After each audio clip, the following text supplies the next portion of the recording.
wonderful day to you. This is Esther Davis with a magnificent show. We want to wish all of the labor workers out there happy Labor Day. We are celebrating Labor Day with information from one of the best in the business.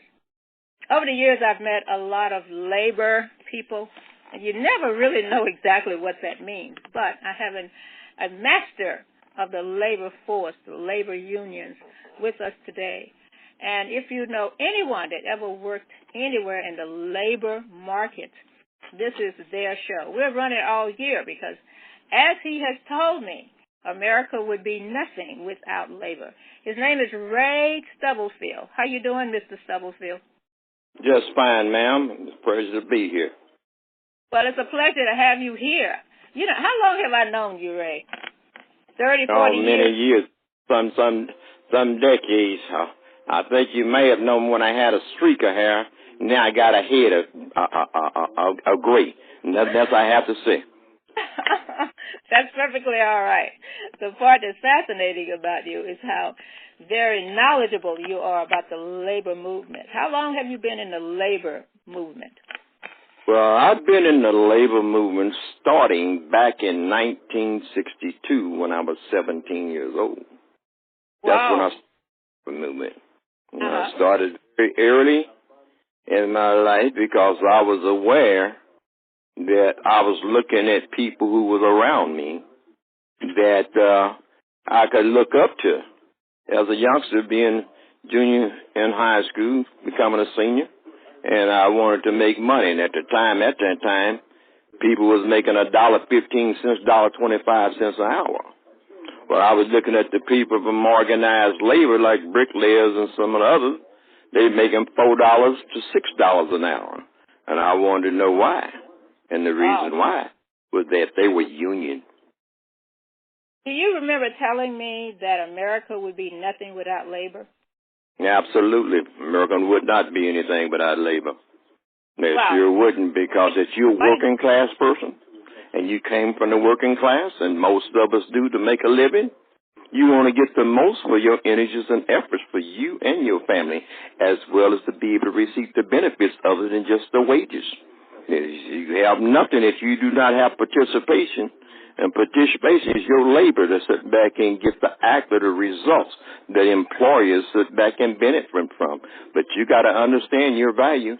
And the only way you can understand your value is to be able to put your heads together to rise and to be well organized. I want to thank you. I want to thank you for the first thing you said to me when we started talking about it. We started this dialogue. And you said, did I know why Dr. King went to Memphis in the first place? We know that was all in 1968. And I forgot about why he was in Memphis, Tennessee when he got assassinated. But you gave me that question, and I got to thinking about it. We forgot why he was there in Memphis in the first place. That's so true. Many of us do.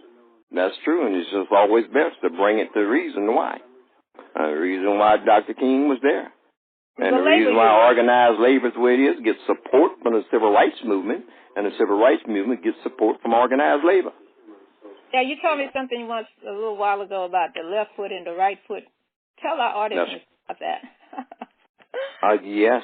Well, that you can't. Everybody got a couple of what we call feet. Left, right. It gives us where we want to go. Well, organized labor and the civil rights movement is left foot, right foot, left foot. That's a part of the body.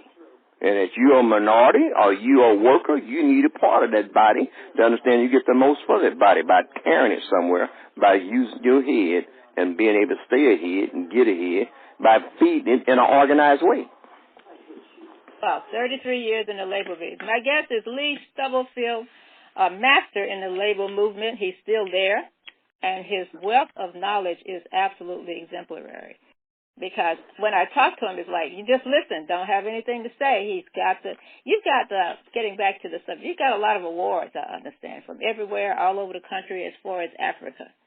Well, my awards has been from the people being able to smile once they go to a union campaign. That's the biggest award you can have. When a group of people have started to be able to put themselves in the right direction for them and their family as well as their future. That's the biggest reward I can get. Is that I can send people who was not organized to go in and get them organized and show them how it was done so they have a life that have a better run. A life with a better run. You've been everywhere. Where was your favorite place? You mentioned earlier, I've got so many things to pick on you about. You said something about the rubber trees in Africa. You talked about Chicago. Then you run all the way over to Los Angeles. Oh, yeah. Well, you know, in my life working for an international labor union, I've been able to do extensive travel. But I was moving before I started in the labor movement as a little kid. My life started in Abilene, Texas, where I was born. Okay. And then I went to Hobbs, New Mexico. Then left Hobbs, New Mexico, and went to a place called Farmington, New Mexico, 500 miles northwest of Hobbs, New Mexico. In the Four Corners areas of New Mexico, Colorado, Utah, and Arizona on the Indian reservation with the Navajo. And when you set back in, being able to go back some years after that, go back to Hobbs, graduate from Hobbs High School, and go to college at New Mexico Highlands on a football scholarship. But my whole life has been a nomad. I've been a nomad, but I've been able to sit back and be very well informed. And one of the best information I could be able to get, like I just mentioned, is to be able to be a part of organized labor and the working class people, of a worker, and being able to put your heads together with some very, very dynamic people at a very early age and stage in my life that I learned as I was coming along, because they went and made a trail. Right, but right. Someday they made a trail, but people someday could follow that trail and not catch as much hell. And you have to follow the people who made the trail, and that was people who organized labor that was addressing things for the working class people of America. So bring us up to date. Who are some of these people that you work with early on about the labor union? How far? Well, I work with Mr. A. Philip Randolph, and anybody and everybody need to be aware of Mr. A. Philip Randolph, who organized the sleeping car porters in 1925. I was a youngster being him on the meetings, but I learned a lot as far as what Mr. Randolph did and what he stood for and all of that. And one of his right-hand guys that was also supported him named Bart Rustin, who was sitting back in part of the organized aspect of labor and an organization called CORE. Then you had another dear friend of mine who just passed away a little over a year ago, named William Lucy, who headed up an organization called Coalition of Black Trade Unionists, but he was a part of an organization called American Federation of State County Municipal Employees.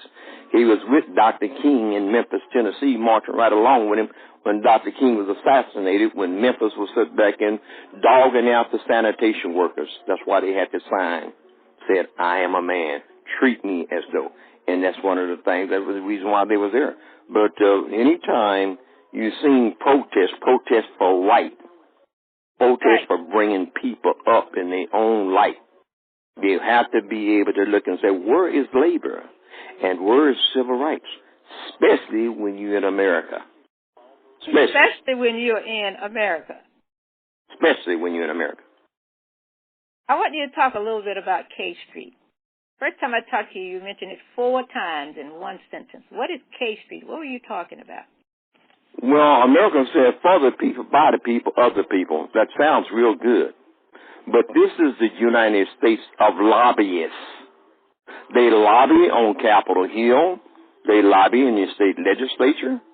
And they lobby at City Hall and the City Council on your local level.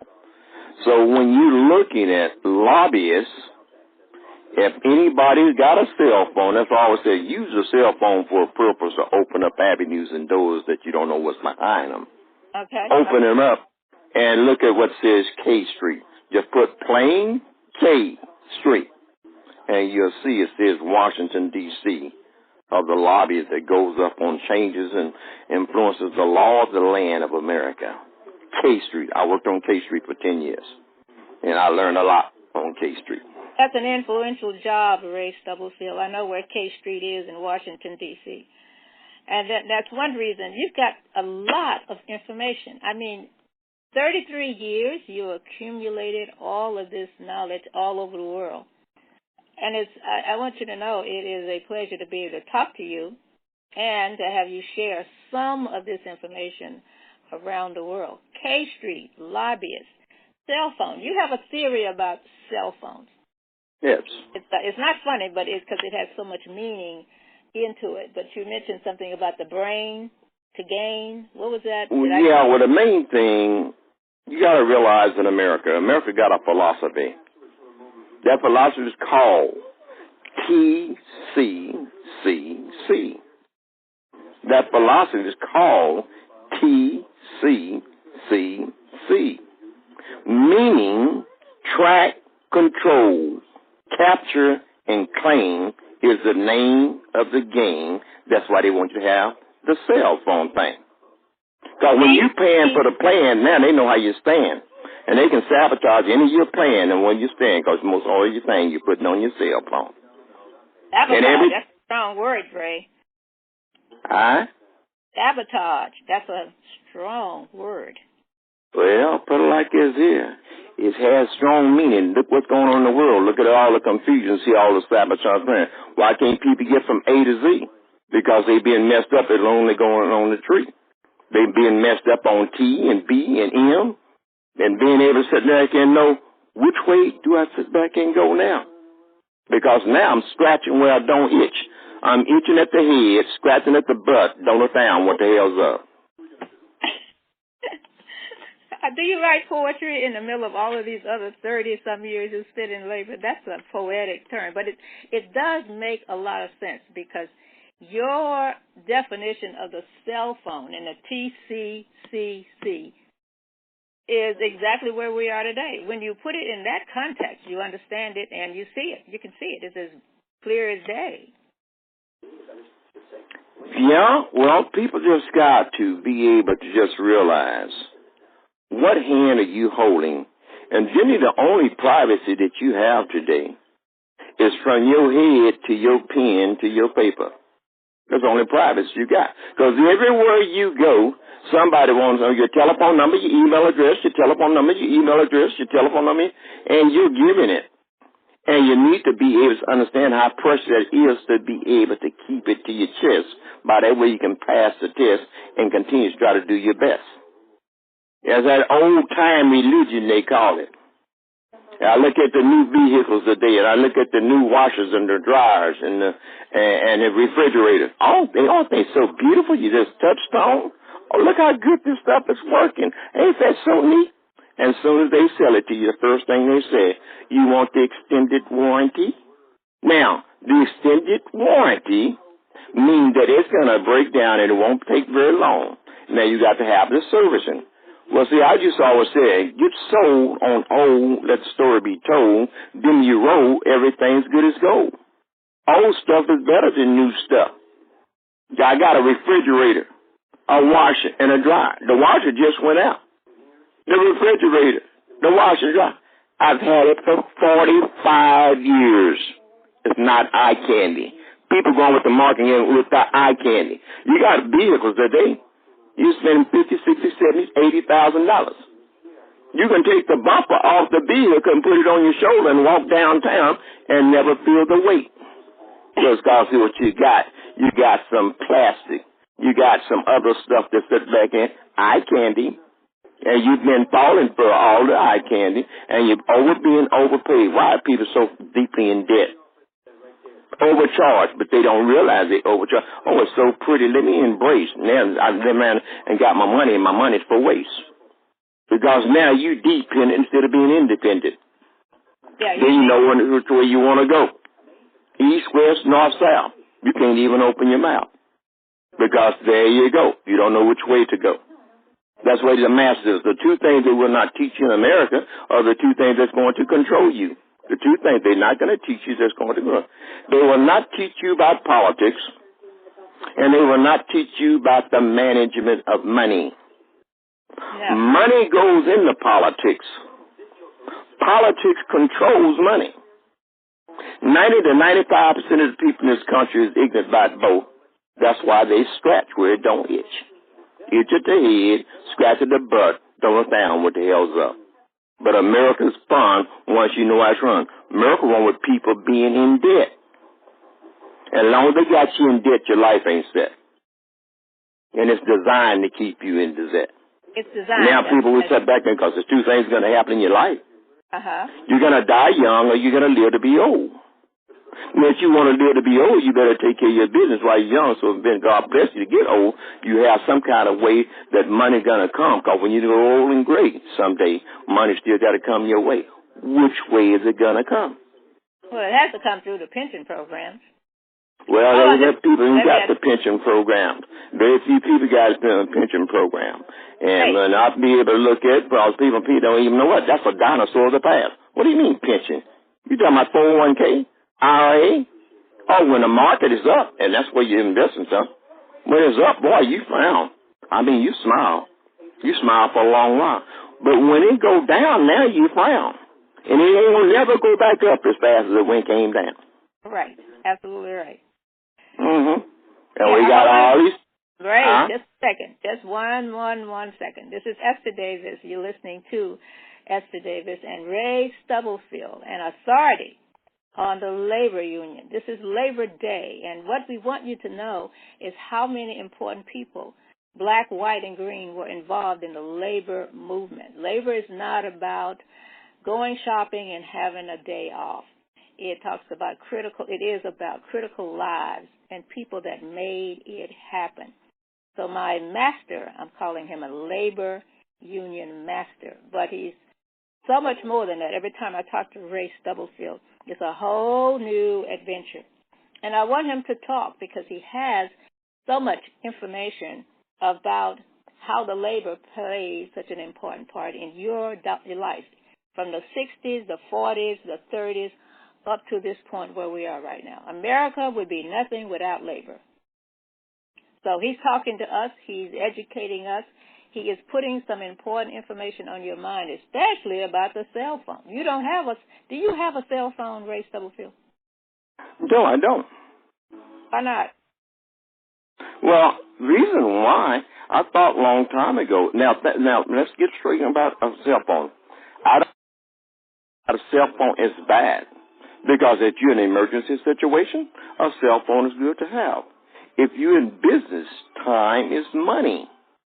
If you want to gather some information, you want to Google, you gather that information. You use that cell phone for a tool. You don't let the cell phone make them treat you like you're a fool. You got to understand the cell phone is a tool. It's like a pair of pliers, a screwdriver, and a hammer. Use when necessary that's going to benefit you so you can be able to take care of the things you need to do. But just to be able to talk about social media, I'm going to be able to let my business be out. I always say there's three entities that controls America. Three. That's the FBI, the CIA, and the NSA. Now, you can't get no information from them no day. Somebody asks you information every day, and I say protect like the good old USA. Hey, you got to be an entity too. That you don't want to do, just keep doing what you're doing and keep getting what you're getting. I hope you're satisfied with what you got.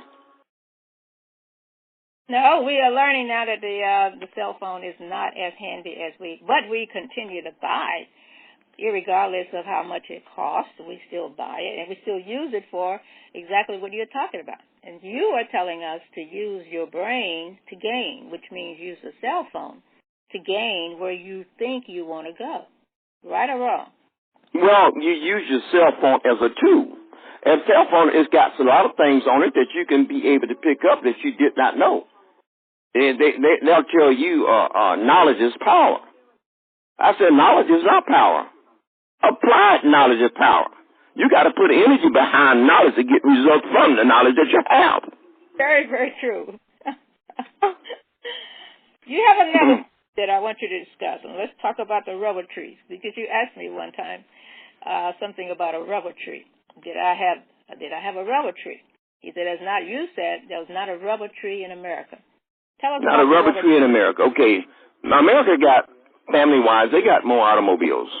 Got more trucks, 18-wheeler trucks, more pickups, more cars than any place in the world. who's catching up on them faster because they have 4 times as many people is China. Okay, when I was over in Africa many years ago, over half a century ago, I was over there dealing with some workers. They was working them 10, 11, 12 hours a day, 6 days a week, and paying them $30 to $35 a month. Now think about it again. They working them 10, 11, 12 hours a day, 6 days a week, and paying them $30 to $35 a month.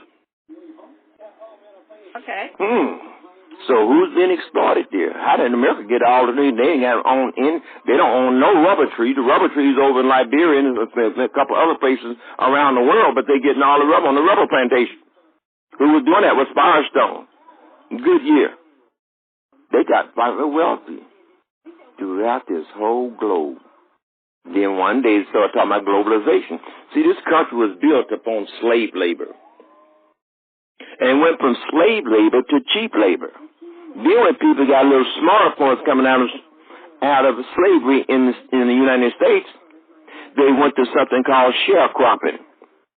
In other words, the blacks, you can work and get the crop, but you can't take it to market to see what you got for the crop.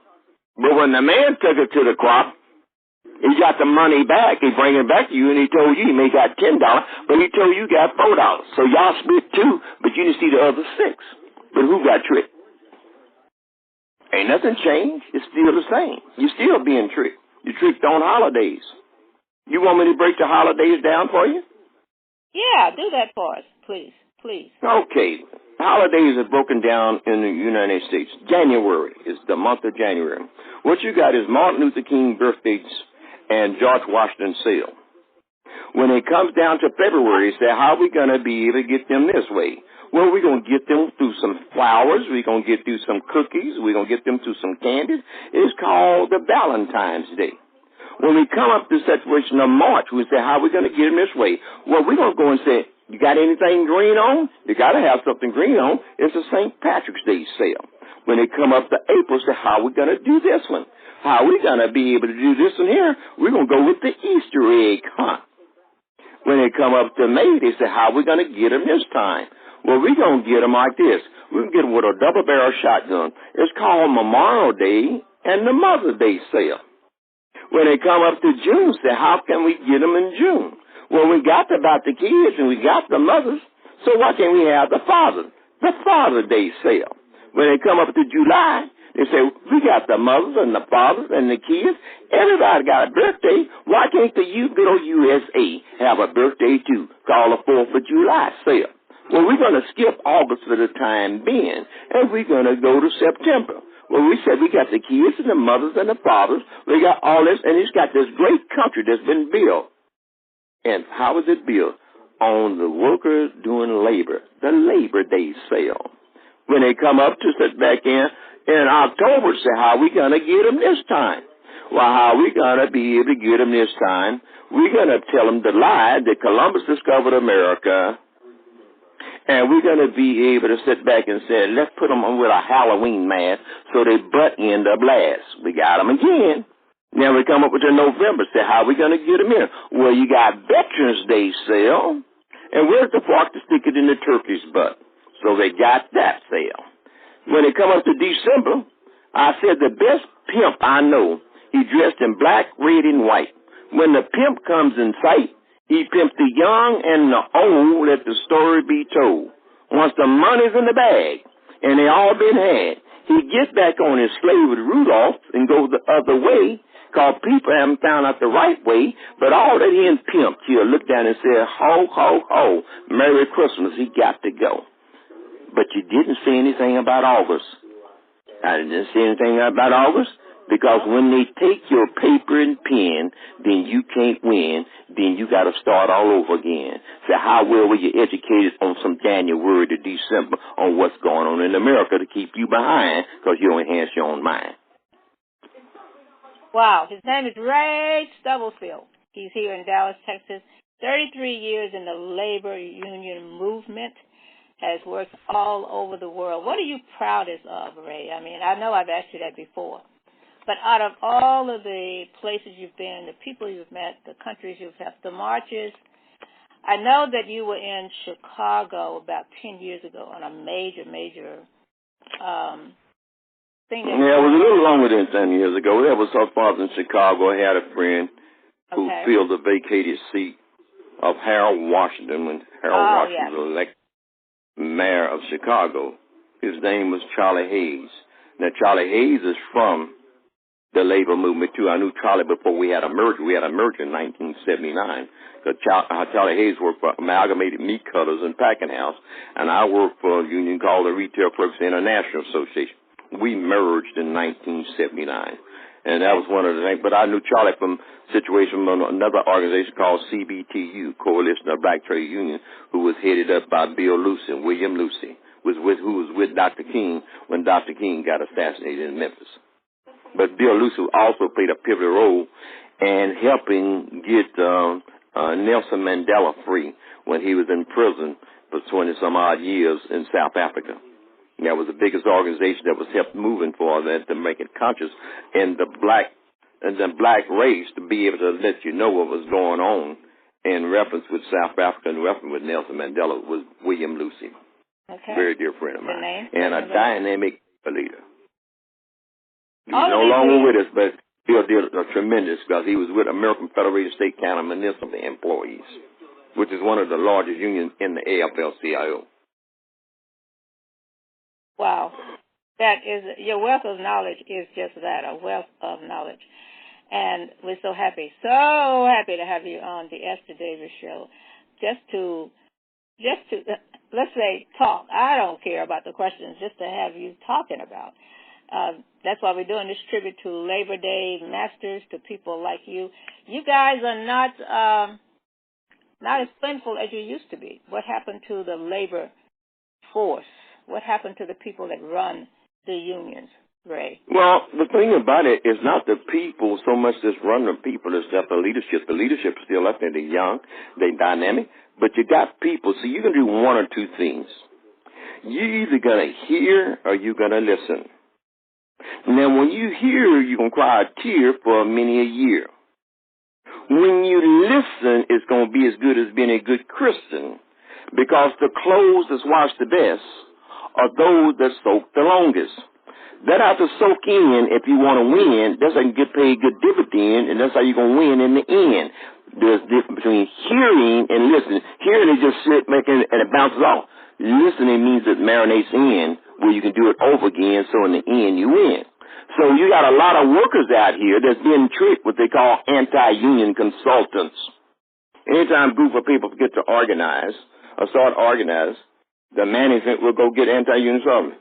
These are highly paid people to keep the people from forming the union.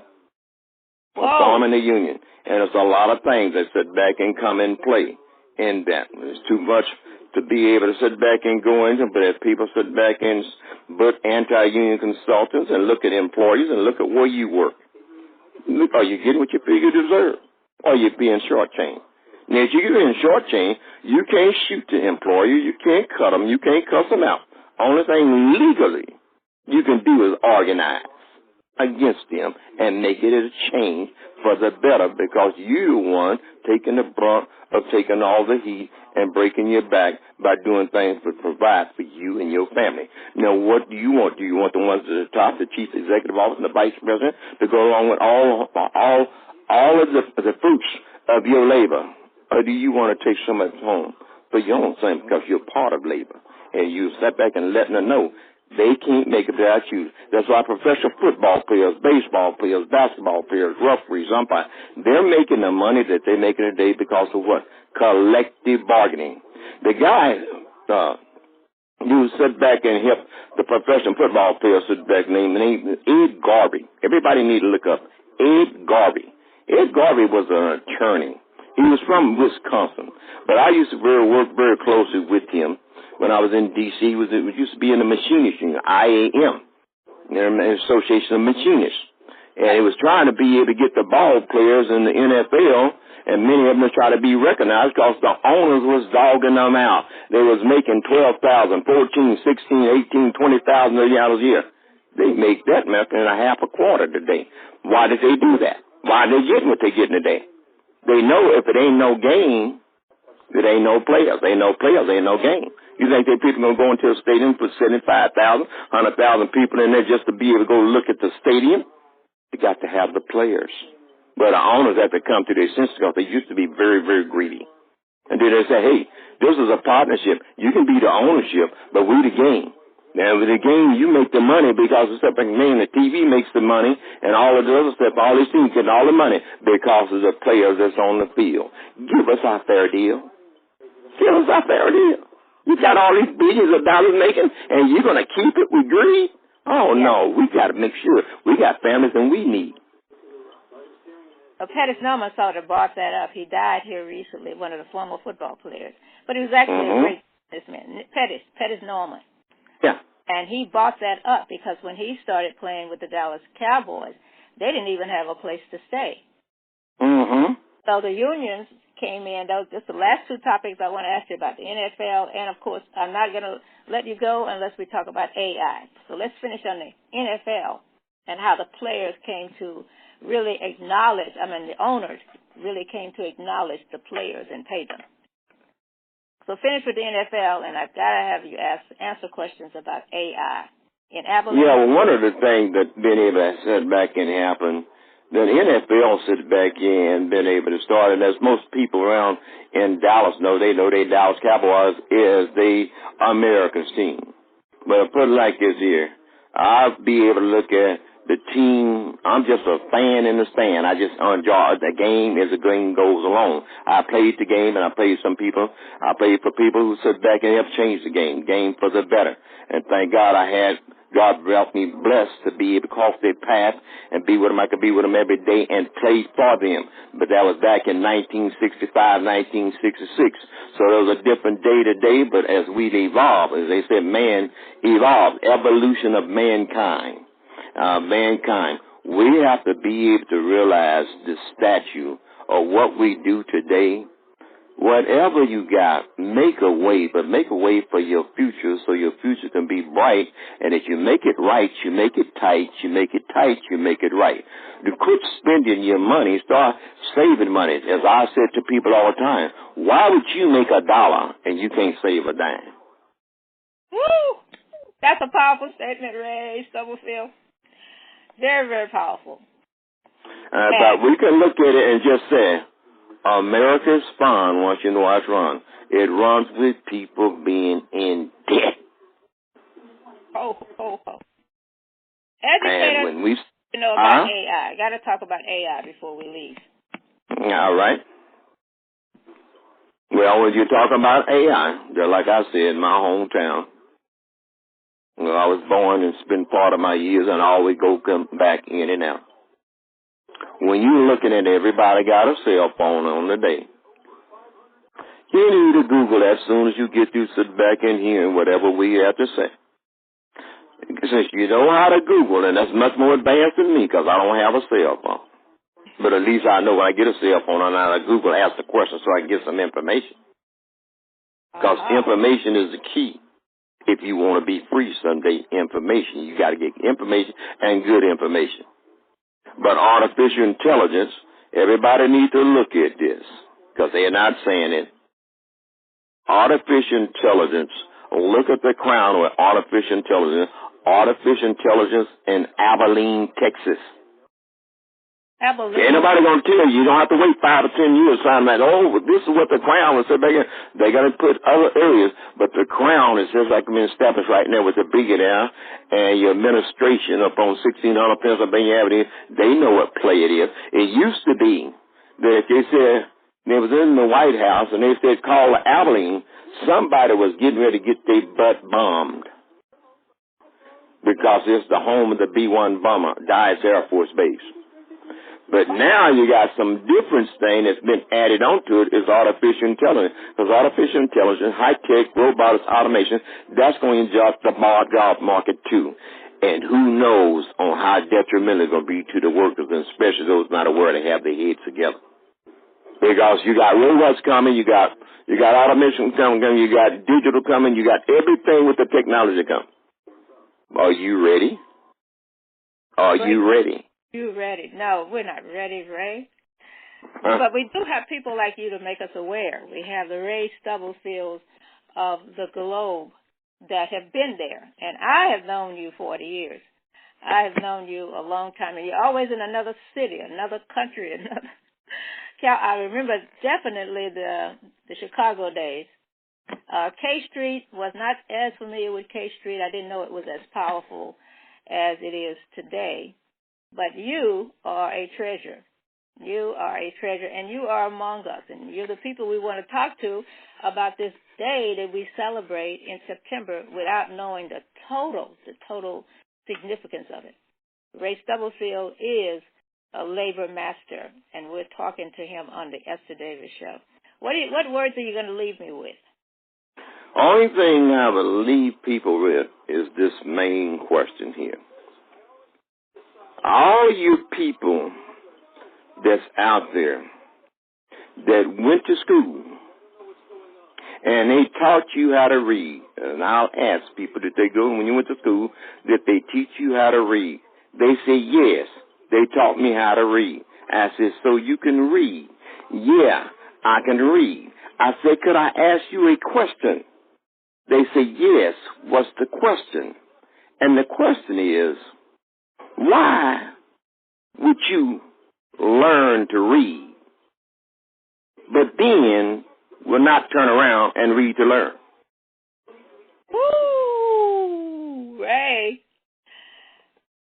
Stubblefield, but then what do you say about that group, that generation that cannot read?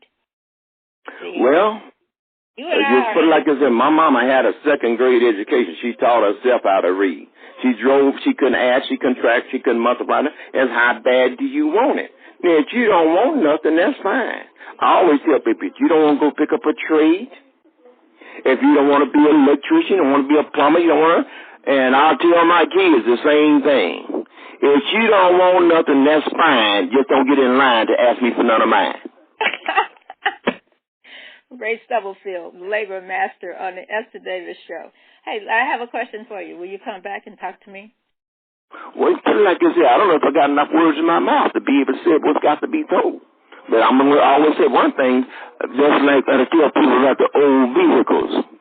Get sold on old, let the story be told, then you roll, everything's good as gold. Old stuff is better than new stuff.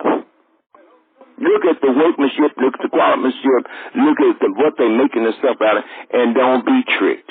And don't have them where they can be able to have it where you can easily kick. Because that's doing, kick you down and make you frown. They enjoy when you're down and you frown. If you want to keep stay down, stay on down and frown. It's up to you, because God gave us all the tools to use where we can lift it up to find out what's up. And just like I said, feed the head, move the head, get ahead so you can stay ahead. Ray Stubblefield, come back to see me. The one thing that I remember, I don't think I'll ever forget, this country would not be nothing without labor. America would be nothing without labor. Come back to see me. Labor and appreciate in every way and understand you labor and you provide for you and your families to do the type of things that make their families so whole and be able to do and make them so good as gold by making sure they get the meaning of life. And meaning of life is go work for it. Come back to see us later, Ray Stubblefield. You are a treasure, a national, global treasure. We'll see you next time. All right. Thank you for having me. Good job, and happy Labor Day to everybody. Bye-bye. Thank you for your time. This is Esther Davis. You still are. You really are. You absolutely are the greatest audience in the world. We'll talk to you next time. Great show, Ray Stubblefield. Thank you.